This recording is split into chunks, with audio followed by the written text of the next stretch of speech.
Queridos irmãos, eu quero saudá-los com a graça e a paz do Senhor Jesus. Amém? Sequenciando a série de exposições na carta aos Efésios, hoje vamos falar no texto de Efésios 1, os versículos 19 e 20. O 20 apenas a parte A.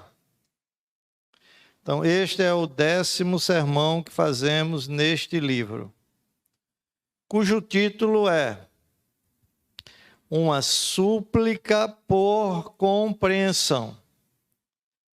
Parte 2. Parte 2. Se vocês lembram, domingo nós usamos esse mesmo título.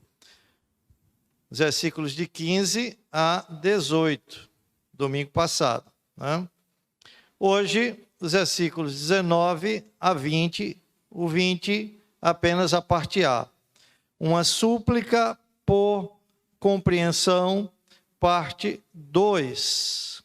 Parte 2. Eu vou ler o versículo 18 para conectar os irmãos, deixar os irmãos ligados ao texto que vamos ler, ao texto que vamos trabalhar.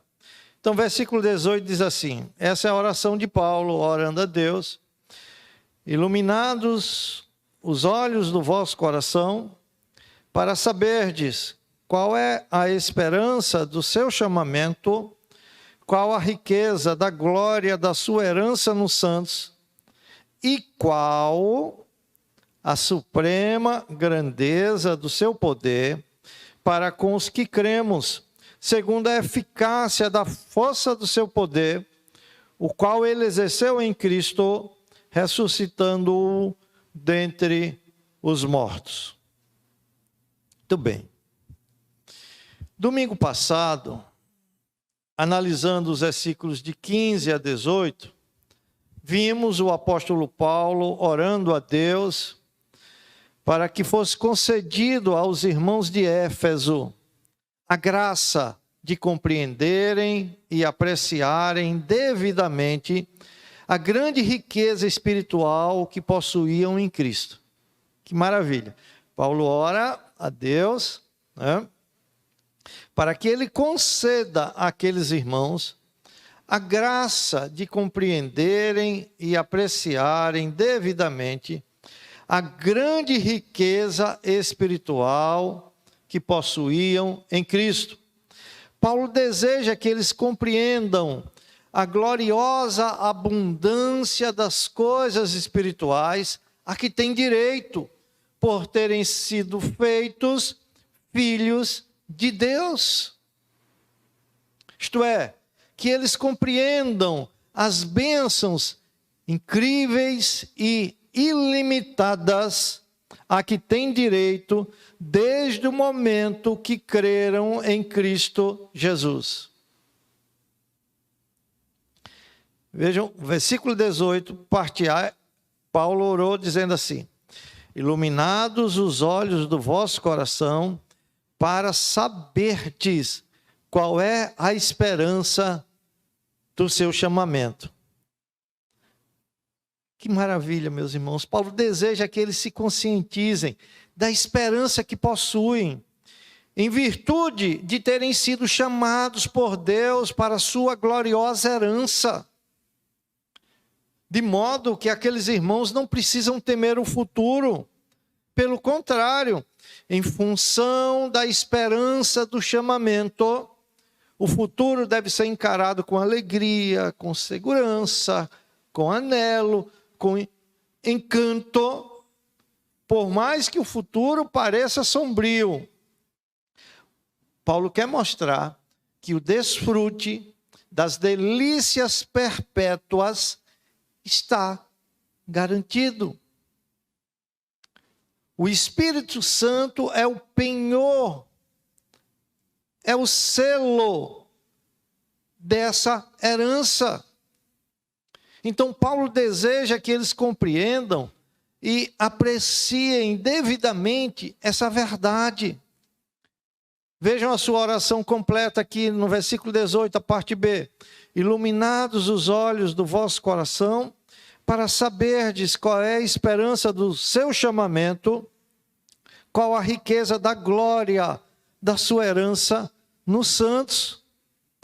Paulo deseja que eles entendam que tudo que Deus preparou para Cristo na plenitude do tempo pertence a eles também. Eles se tornaram co-herdeiros com Cristo. Como Paulo diz lá em Romanos 8, 16 e 17. O próprio Espírito testifica com nosso espírito que somos filhos de Deus. Ora, se somos filhos de Deus, somos também herdeiros de Deus e co-herdeiros com Cristo. Se com Ele sofremos, também com Ele seremos glorificados. Queridos, quão pouco aqueles irmãos de Éfeso, assim como nós, sabiam da riqueza dessa herança. Quão pouco, quão pouco. E Paulo ora para que eles tenham os olhos do coração iluminados.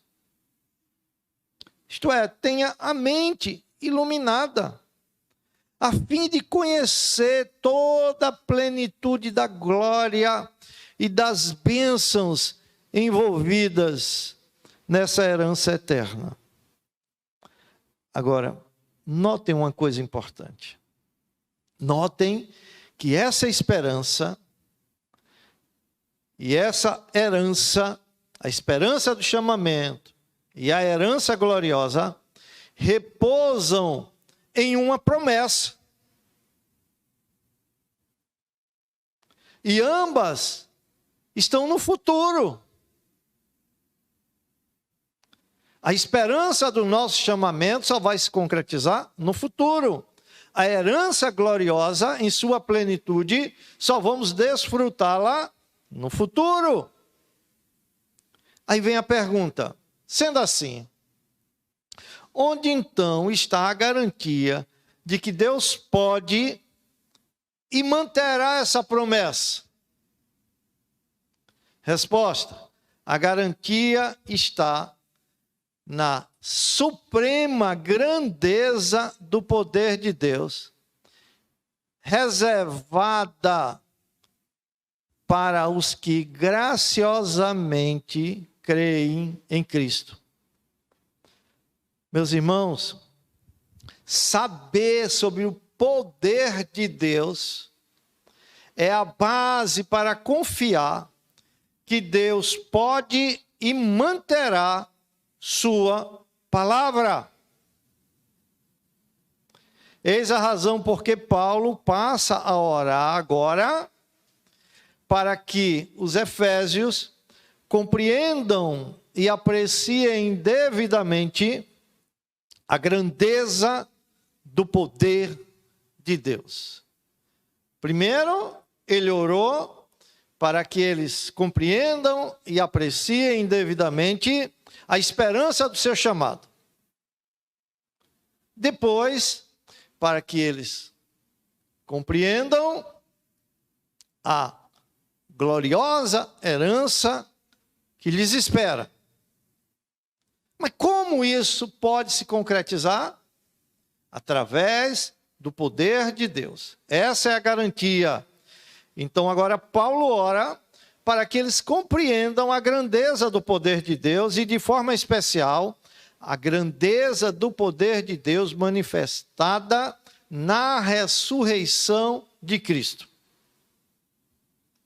Então, meus irmãos, quando a gente olha desde o versículo 17 até agora, a gente vai ver que no versículo 17, Paulo orou para que eles compreendessem a grandeza da pessoa de Deus. Isso foi na parte 1, o tópico 1. Paulo orou para que eles compreendessem e apreciassem a grandeza da pessoa de Deus. Depois, Paulo orou no versículo 18 para eles compreenderem e apreciarem a grandeza do plano redentor de Deus. Que plano maravilhoso, que vem desde a esperança do chamamento até a herança eterna prometida. Mas como esse plano vai se concretizar? Aí agora Paulo ora para que eles reconheçam compreendam, apreciem a grandeza do poder de Deus. Versículo 19. Então, iluminados os olhos do vosso coração, para saberdes qual a suprema grandeza do seu poder para com os que cremos, em nós que cremos, né? Segundo a eficácia da força do seu poder. Olha, eu quero que vocês peguem esse link aqui, preste atenção. O chamamento de Deus, que a gente leu aí no versículo 18, olha para trás, para o começo da nossa vida cristã, quando Deus nos converteu. A esperança do chamamento. A herança prometida olha para frente, para o fim, para a glorificação. O supremo poder de Deus garante a tramitação entre esses dois períodos. Está entendendo isso? Isto é, o supremo poder de Deus, atuando em nós, garante que a esperança do chamamento vai se tornar uma realidade. Isso quer dizer que chegaremos com segurança às riquezas da herança gloriosa. Herança essa que nos está preparada no céu, desde antes da fundação do mundo. Então, Paulo está convicto dessa verdade, que aqueles irmãos vão chegar a essa herança. E quem garante isso? A grandeza do poder de Deus. Então, Paulo, convicto dessa verdade, diz que ela se tornará uma realidade, não só pela grandeza do poder de Deus, mas também pela eficácia da força de Deus em nós. Percebam, Paulo deseja que os irmãos de Éfeso, e nós com eles, saibam a grandeza desse poder para com os que creem em Cristo. Eu faço uma observação. Percebam que Paulo não está pedindo poder para os irmãos, mas mostrando que o poder de Deus já está operando na vida deles. O intuito de Paulo é que os irmãos tenham segurança e certeza de que chegarão às riquezas da glória celestial. Eu fico maravilhado, meus irmãos, em ver o cuidado, o incentivo de Paulo a esses irmãos. E lembre-se, Paulo está orando numa prisão, preocupado com esses irmãos. Recebeu ótimas notícias desses irmãos, que eles tinham fé genuína, verdadeira, que eles tinham demonstração de amor uns para com os outros. Mas Paulo quer mais.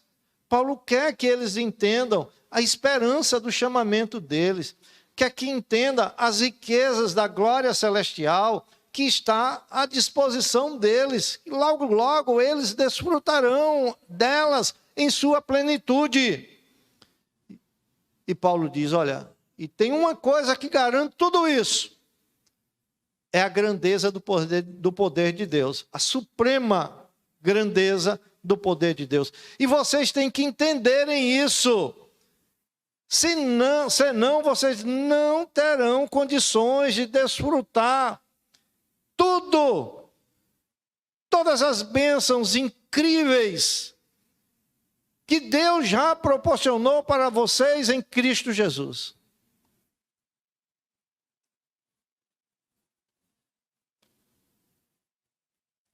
Então eu fico maravilhado, meus irmãos, com o incentivo, com o cuidado de Paulo. Paulo sabe que o entendimento da operação do supremo poder de Deus na vida daqueles irmãos faria com que os temores se dissipassem.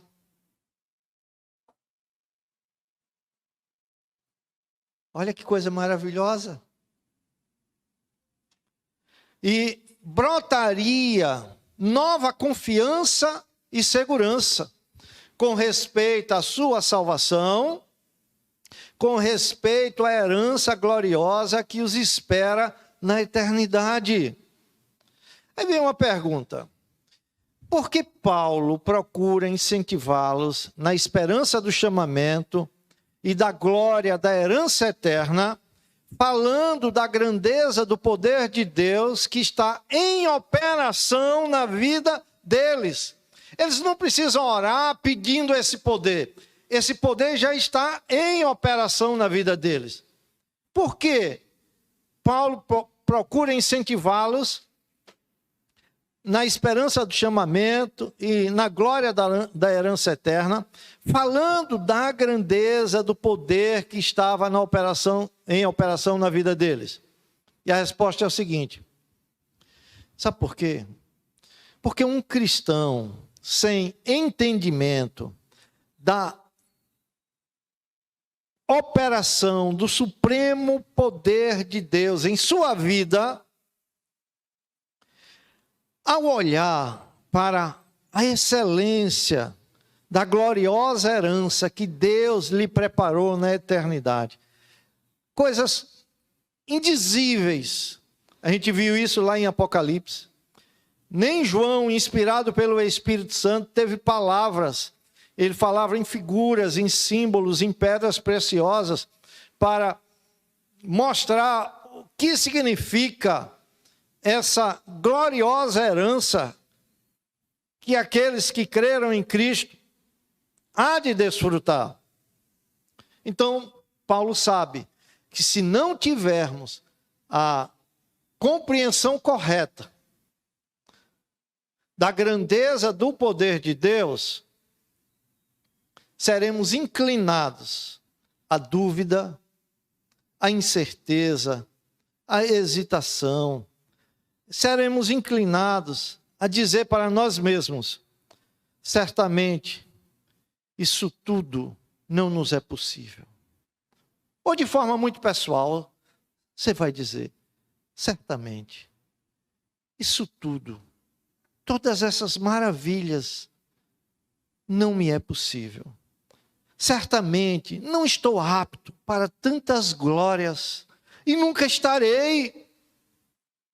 Isso se dá quando você começa a pensar na sua própria desobediência.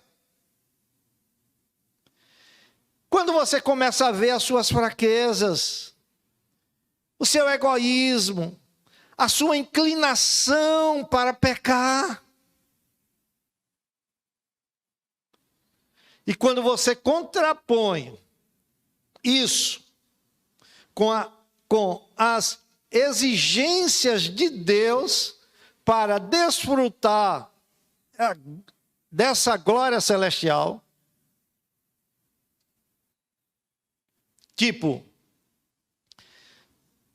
o que diz, só um exemplo, o que diz em 1 Pedro 1, 15, 16, você lendo um texto desse: segundo é santo aquele que vos chamou, tornai-vos santos também, vós mesmos, em todo o vosso procedimento. Porque está escrito: sede santo, porque eu sou santo. Diante dessa realidade, quando você olha para a sua própria desobediência, para a sua fraqueza, seu egoísmo, sua inclinação para pecar, você então diz: olha, nem que eu passasse o resto da minha vida não fazendo outra coisa, senão nutrindo e cultivando meu ser espiritual, nunca chegaria a ser apto a gozar dessas bênçãos maravilhosas. Percebem? Olhando apenas para si mesmo, pensa ser impossível gozar as riquezas da glória da sua herança nos santos. Tais sentimentos, meus irmãos, têm levado muitos a afastar-se do mundo e a entregar-se a sacrifícios religiosos, na esperança de que, agindo dessa maneira, serão habilitados meritoriamente, a desfrutar da gloriosa herança. E essa era a realidade de alguns irmãos da igreja de Éfeso.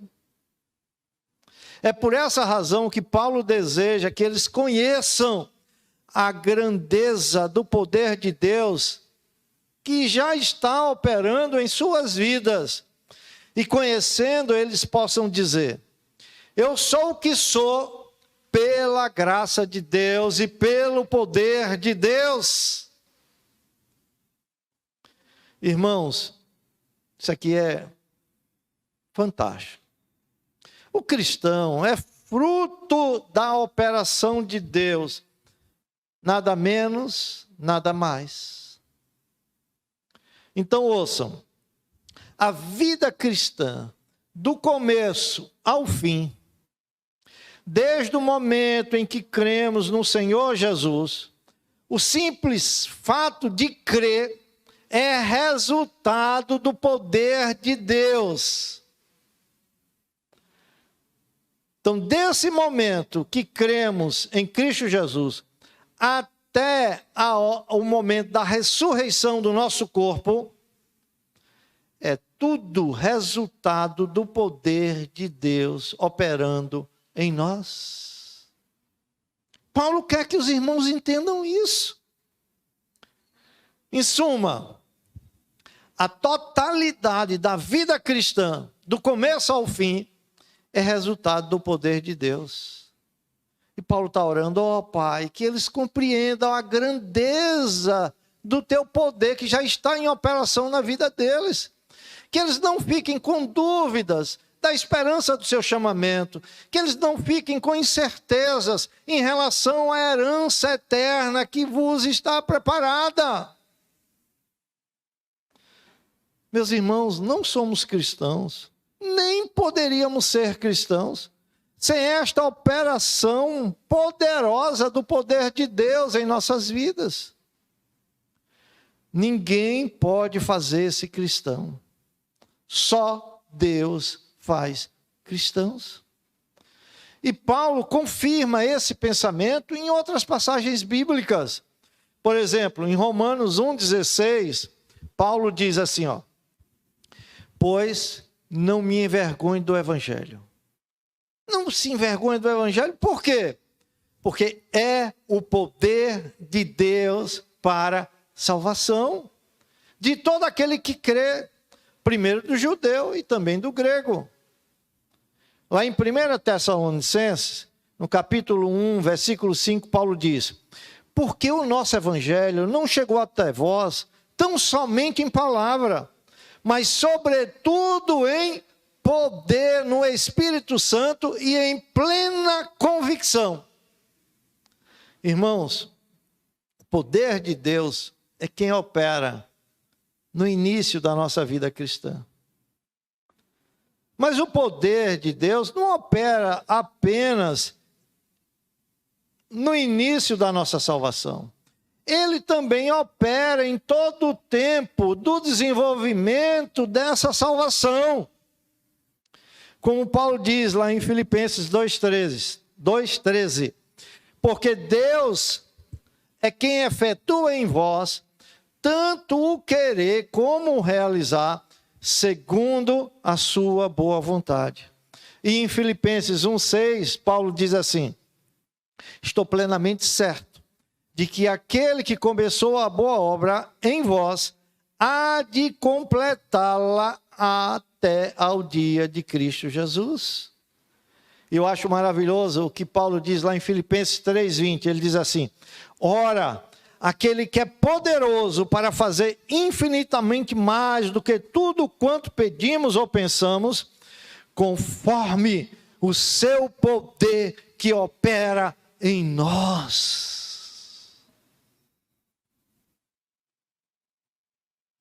Eu pergunto, Acaso compreendemos que o simples fato de crermos no Evangelho e seguirmos crendo nessa jornada cristã é em virtude do poder de Deus que atua em nós?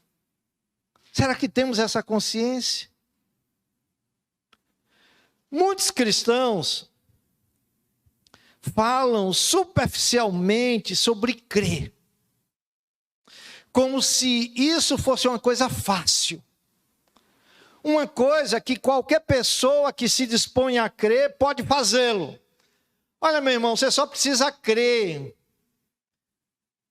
Tanto para a salvação, né, eles dizem, como depois, como cristão, eles dizem, olha, você só precisa crer nessas promessas.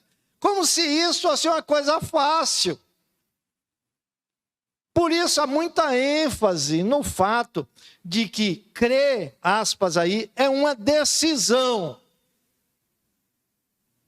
E se sugere que quem quiser tornar-se cristão pode fazê-lo facilmente. Grande mentira, grande falácia. Levar alguém a crer no Evangelho, a aceitar a fé cristã, requer a suprema força do poder de Deus.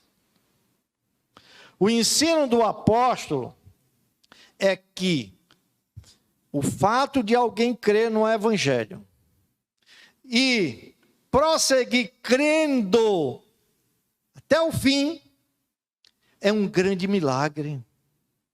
Meu irmão, o fato de você estar aqui é um grande milagre,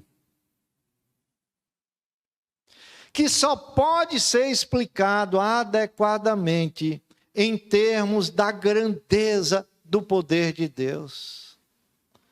Olha, cremos e perseveramos em crer em virtude do tremendo poder de Deus em atuação nas nossas vidas. Não seríamos capazes de resistir uma hora sequer na vida cristã, não fora este poder agindo em nós. Então, ouça e aprenda, irmãos, não é outra coisa senão o poder de Deus que nos faz cristãos. Isso rouba toda a glória nossa, né? Coloca toda a glória em Deus. Como Paulo diz lá em 2 Coríntios 5,17. Assim, se alguém está em Cristo, é nova criatura. As coisas antigas já passaram, eis que se fizeram novas. O cristão é alguém que foi criado de novo. E há somente um que pode criar, a saber, Deus. Requer-se o poder de Deus para se fazer um cristão e para que ele se sustente como cristão. Infelizmente, muitas vezes temos uma ideia indigna do que seja o cristianismo e do que é ser cristão. Pensamos muito em termos de nós mesmos, do que fazemos, do que decidimos, do que assumimos e do que nos propomos a fazer. Certamente, meus irmãos, temos muito a fazer, mas todo o ensino do Novo Testamento salienta, acima de tudo mais, que não podemos fazer nada enquanto Deus não faz primeiro algo em nós. Olha, se fazemos alguma coisa, é energizado pelo poder de Deus. Se nos tornamos cristãos, é pelo poder de Deus. Se perduramos nessa condição de cristão, se não nos desviamos, se não apostatamos da fé, é pelo poder de Deus que está operando em nós. Ele vos deu vida, estando vós mortos em vossos delitos e pecados. Estamos todos mortos por natureza, e ninguém pode fazer coisa alguma enquanto não for vivificado, ressuscitado, trazido à vida, criado de novo. Nenhum homem pode dar nascimento a si próprio. O poder de Deus é o princípio e o fim da salvação. É tudo dele e do seu poder. Como diz Jonas, capítulo 2, versículo 9. Ao Senhor pertence a salvação. Saber isso, meus irmãos, conforta e alegra o coração daquele que graciosamente creu em Cristo. Isso lhe dá esperança, isso lhe dá certeza. E era isso que Paulo queria para os irmãos de Éfeso, e para nós também. Isso lhe dá esperança, certeza de que apesar das suas muitas fraquezas, você entrará na posse do reino que vos está preparado antes da fundação do mundo. E isso só vai acontecer porque o supremo poder de Deus vai sustentá-lo, vai guardá-lo até o dia da vinda de Cristo. Não há como você se perder nessa jornada cristã. Você pode passar por grandes sofrimentos, e vai passar. Você vai passar por grandes correções do Senhor, por grandes disciplinas do Senhor, mas o Senhor vai te sustentar. Vai te sustentar. Em razão disso, Paulo ora a fim de que os irmãos compreendam, apreciem a grandeza desse poder.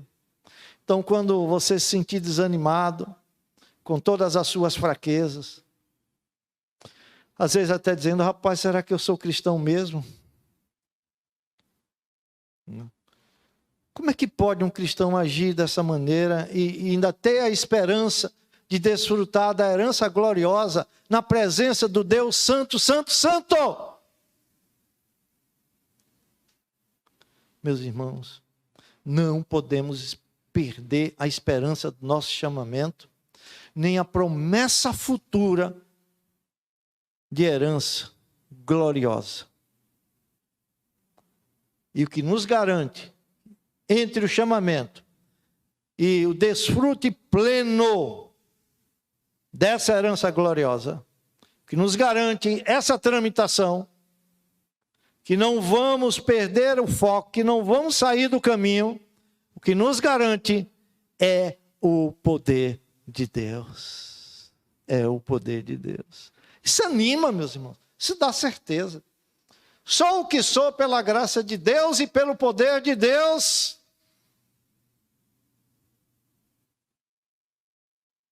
Isso é importante.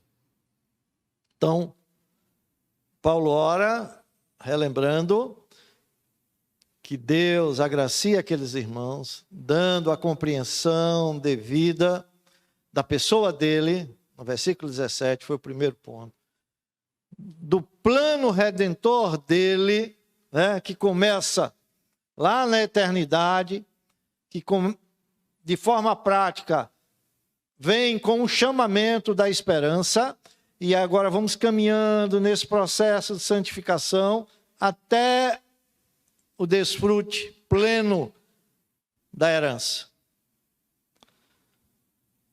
E Paulo diz, olha, vocês precisam também conhecer a grandeza do poder de Deus.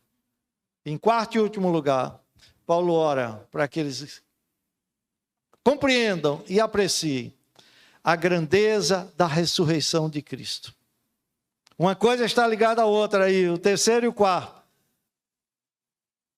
Agora é a prática da coisa. Vem a pergunta: como os irmãos de Éfeso podem, de modo prático, chegar a conhecer a grandeza do poder de Deus? Paulo os auxilia, meus irmãos, ilustrando, dando um exemplo. Resposta: através da ressurreição do Senhor Jesus Cristo dentre os mortos. Olha, agora acompanhe comigo a leitura completa, versículo 18 até o 20a, para você entender. Iluminados os olhos do vosso coração, para saberdes qual é a esperança do seu chamamento, qual é a riqueza da glória da sua herança nos santos, e qual é a suprema grandeza do seu poder para com os que cremos, segundo a eficácia da força do seu poder, a qual exerceu ele em Cristo, ressuscitando-o dentre os mortos. Acho maravilhoso. Esse versículo 19, Paulo usa vários superlativos, né, para falar da grandeza desse poder. Percebam, meus irmãos, que Paulo podia escolher ilustrar a grandeza do poder de Deus através de outros exemplos, que não fosse o da ressurreição de Cristo. Paulo poderia, por exemplo, citar a obra da criação. Foi uma notável manifestação do poder de Deus, pois lhe bastou dizer, haja luz, e houve luz. Sua palavra foi suficiente, ele fez tudo do nada. Quer grandeza maior de poder? Paulo também poderia citar a obra da providência, sustentando o mundo criado. Todas as coisas são mantidas e sustentadas pelo poder de Deus. Tudo é ordenado por Ele. O mundo entraria em colapso se Deus deixasse de sustentá-lo e mantê-lo em ação pelo seu poder providencial. Todas as coisas funcionam e funcionam juntas, porque Deus as fez assim. Ele não as fez apenas e as largou. Ele continua a sustentá-las com seu poder. Então, Paulo poderia citar também a obra da providência, né, na preservação desse mundo, que é uma obra de grande poder de Deus. Paulo também poderia ainda citar o poder de Deus manifesto nos grandes julgamentos da história.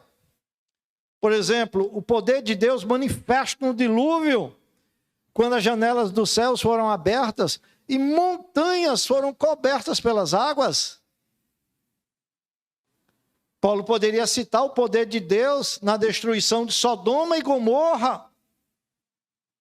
Fogo veio do céu e destruiu rapidamente aquelas duas grandes cidades. Ele poderia citar o poder de Deus manifesto nos extraordinários milagres relacionados ao êxodo de Israel, até entrar na terra prometida. Por exemplo, ele poderia citar a divisão do Mar Vermelho, a abertura das águas ali, a divisão depois das águas do Jordão, manifestações de grande poder. Aí vem a pergunta, por que ele não escolhe algum desses eventos, ou de outros similares, mas em vez disso, escolhe a ressurreição do Senhor Jesus Cristo dentre os mortos para falar do poder de Deus? Resposta: o apóstolo Paulo escolhe a ressurreição de Cristo porque ela é um padrão de poder muito maior do que a criação física. E também é uma perfeita analogia do que nos aconteceu espiritualmente. Lembre-se que ele está falando para crentes. Paulo quer mostrar que quando Cristo foi ressuscitado, nós fomos ressuscitados com Ele. E estamos assentados com Ele, precisamente agora, nos lugares celestiais. Que coisa, será que você está entendendo? Paulo está dizendo, olha, esse poder agora está à disposição de vocês. O poder que ressuscitou Cristo agiu na vida de vocês. Foi esse mesmo poder que lhes ressuscitou espiritualmente.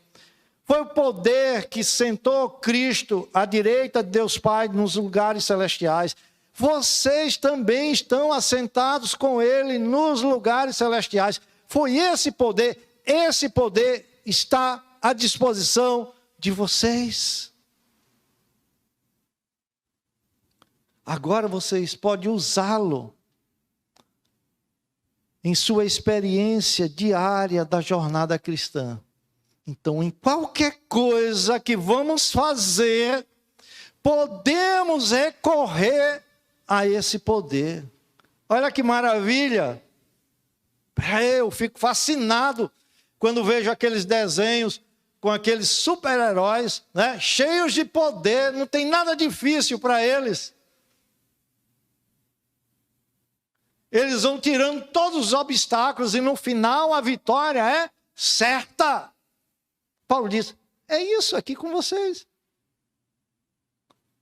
A ressurreição de Cristo foi ao mesmo tempo uma ilustração e penhor da nossa ressurreição espiritual e física. Como Cristo ressuscitou espiritualmente, nós ressuscitamos também espiritualmente e vamos ressuscitar fisicamente. Mas além disso tudo, a ressurreição de Cristo é uma prova, acima de todas as outras provas, do fato de que todos os obstáculos e empecilhos e inimigos postos em nosso caminho serão sobrepujados. A ressurreição do Senhor Jesus Cristo dentre os mortos é prova positiva e absoluta de que o último inimigo foi vencido e derrotado. Eu pergunto. Quero fazer 3 perguntas. Deixar a resposta com você. Você se dá conta da extraordinária grandeza do poder de Deus em sua vida? Já parou para pensar isso? Já? Você se dá conta da eficácia do poder de Deus em operação contínua em sua vida? Eis a razão porque Jesus disse, sem mim nada podeis fazer. Sem esse poder, sua força se esvai. Sem esse poder é sem força. É a criptonita que tira a sua força. Mas esse poder traz energia, traz vigor, traz ânimo à sua vida para enfrentar um futuro, aspas, incerto, difícil, cheio de circunstâncias imprevisíveis, que te vira de cabeça para baixo de uma hora para outra, e quando você está se acostumando com o sangue descendo para sua cabeça, vem um acontecimento que te vira e te põe de pé de novo.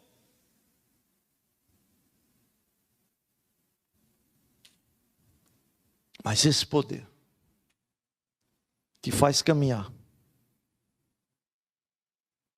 sem perder a esperança. A esperança do seu chamamento faz você olhar e ver pelos olhos da fé que está bem próximo da chegada. Vou perseverar. Senhor, há de me dar força. O poder dele está operando em mim. Vou correr a carreira que me está proposta. Olhando tão somente para o final, para Jesus, o autor e o consumador da minha fé. Olha, A gente tem que colocar no coração o anseio, o desejo de ver Jesus. É isso que nos move. É Ele que está lá no fim da jornada, esperando para nos abraçar. Eu o verei como Ele é. E quem vai me dar forças em meio a tantas dificuldades?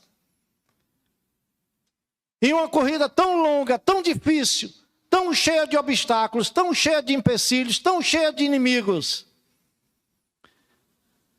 Por mim mesmo, estou perdido. Quando eu olho para as minhas fraquezas, eu digo, não sou apto a chegar lá.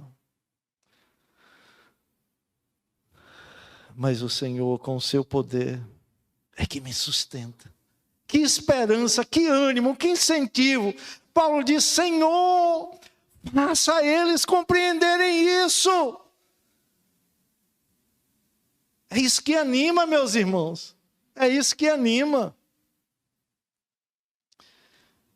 Você compreende que uma vez que o poder de Deus começou a agir na sua vida, Ele continuará? Continuará até você se achar santo e irrepreensível. Oh, Senhor, não estou conseguindo vencer esse pecado. Que miséria, que sofrimento. Quantas vezes já prometi a Ti mesmo, que luta, Senhor. Mas não é pela sua força, você vai conseguir. Você vai conseguir, porque o poder que agiu uma vez, ele continuará agindo, até você se achar santo e irrepreensível, sem mácula, nem ruga, nem coisa semelhante, na presença de Deus, na glória. Se for preciso te quebrar, Ele te quebra. Mas Ele vai te levar a essa condição. Você está predestinado para isso, para ser santo e irrepreensível. Meu irmão, você pode confiar no poder infinito de Deus. A sua herança está garantida. Você precisa ter certeza disso. Nada pode lhe impedir de alcançar a sua herança. Pois a garantia é o poder de Deus. Nenhuma barreira, nenhuma dificuldade ou inimigo que se apresente no seu caminho será forte o suficiente para desviá-lo definitivamente. Desviado, quem sabe você está agora. Afastado da comunhão com o Senhor. Desanimado. Porque você tem olhado para todas as suas fraquezas. Toda a sua desobediência, toda a sua inclinação, isso tem lhe dado uma tristeza muito grande. Você tem perdido a alegria da salvação. Mas você não vai ficar assim definitivamente. O Senhor vai levá-lo ao deserto, como está fazendo agora, e com cordas de amor Ele vai te atrair.